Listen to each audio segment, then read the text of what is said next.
acho que com o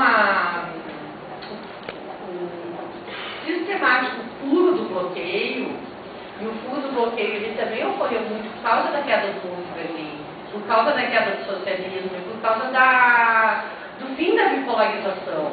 Porque a gente diz assim, o fim da bipolarização, mas não tem fim da bipolarização, porque como o Thiago falou, os parentes dele, não sei, não vou dizer que é parente, mas o amigo do pai dele diz que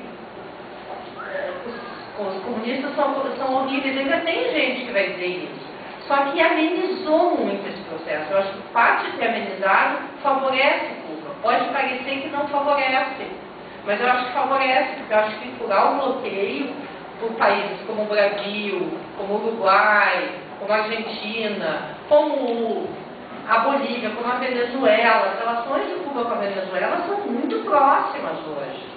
Eu fiz um trabalho com um estudante meu que é venezuelanista, que está na Federal da Fronteira Sul, em Chapecó, agora, professor lá, e ele estava fazendo um trabalho sobre Venezuela e ele me propôs escrever um artigo a 4 mãos sobre as relações entre Venezuela e Cuba. E as relações são muito próximas também, de brigadas, e mais brigadistas de Cuba que vão para a Venezuela do que de venezuelanos que vão para Cuba. Mas os venezuelanos pagam com o dinheiro do petróleo, do ouro negro, né? Então eu vejo que essas relações sul-sul, relações entre países periféricos, né, elas são possíveis por causa da queda do socialismo, do fim da bipolarização, do fim dessa bipolarização mais ferrenha, mais dura, e que elas podem, eu acho que pode melhorar. E eu vejo nessas mudanças dinamismo da sociedade cubana. Eu vejo que ela está sendo dinâmica para se reestruturar. Agora, o que vai acontecer de fato, eu não sei. Não dá para saber, não posso, e nem tenho que achar o que eles devem fazer, o que eles não devem fazer, porque eu acho que é muito... eu não sou uma estudiosa assim, do processo cubano, entende? Então, assim, eu acho que se eu fosse, como eu sou de outros países, de outras questões de história, eu até poderia arriscar, eles devem fazer isso, não devem fazer aquilo. Mas eu não me arriscaria agora, porque eu nem sei bem a situação que Cuba está vivendo hoje. Só sei que, pela notícia que eu tenho de alguns brigadistas também, que são meus alunos, e que têm ido para lá, eles voltam muito bem impressionados. Melhor do que quando eu fui, eu acho. Melhor a situação econômica, a situação das pessoas, eu acho que é melhor do que quando eu fui. Tem crítica, tem discussão, sempre teve isso. Sempre teve. Essa é uma coisa que a mídia esconde. Sempre teve crítica, sempre teve debate. Há uma participação direta e eles passam o tempo todo dentro daqueles centros da Revolução, como é que chama?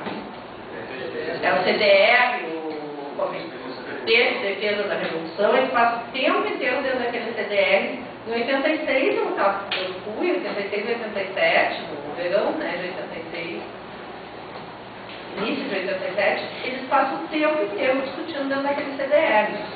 E dizem que continuam discutindo tudo.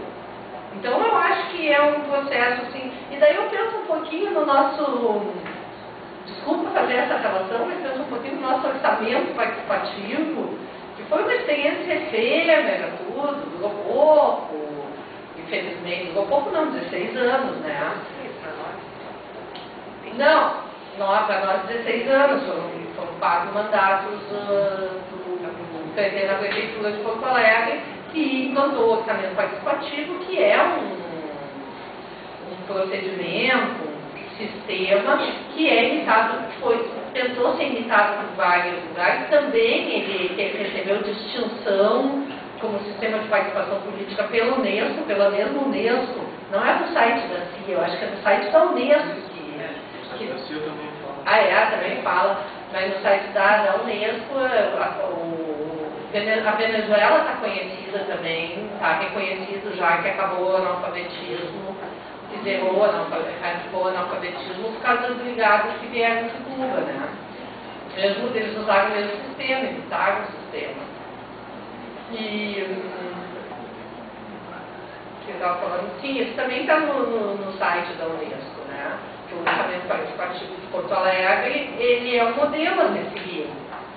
Então, estou aqui fazendo uma relação meio maluca, mas é que realmente essa participação popular, ela é muito intensa, e mesmo que essa nova geração não tenha visto os horrores que era, o horror que era viver na época do Fulgêncio Batista, a distinção de classes, a miséria do povo urbano, enfim, a carência absoluta de tudo, de participação política, de participação nas benesses econômicas, de alimentação, de saúde, de educação, mesmo que eles não tenham visto isso, eles se criaram acostumados a discutir, a participar da vida da própria comunidade.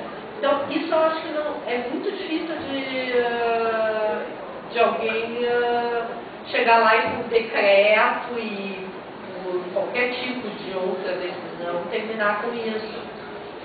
E isso me leva, e isso eu acho que é um processo que pode fazer com que isso eu manteria. Se a pergunta, se eu sou forçada a responder o que eu manteria, isso eu manteria.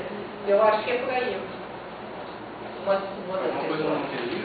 Alguma coisa que você não manteria? Não, eu não sei. Eu não sei, eu tenho dúvida dessa questão do comércio agora que querem entregar, né? Pequenos comércios para propriedade. Vai ter propriedade privada, o que não existia até agora. Eu tenho um pouco de dúvida, que tipo de controle vão colocar sobre isso, vai ter controle, esse controle vai ser aceito até quando, né? São coisas difíceis, bem difíceis. Eu acho que eles vão modificar o sistema eleitoral, talvez por alguma questão assim de não reeleição, porque isso é muito atacado pelo imperialismo também, né?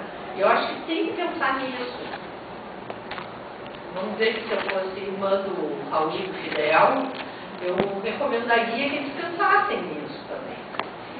Que as coisas que o imperialismo ataca, não custa nada algumas coisas modificar. Não sei, mas sei, eu nem sou política para pensar nessas coisas.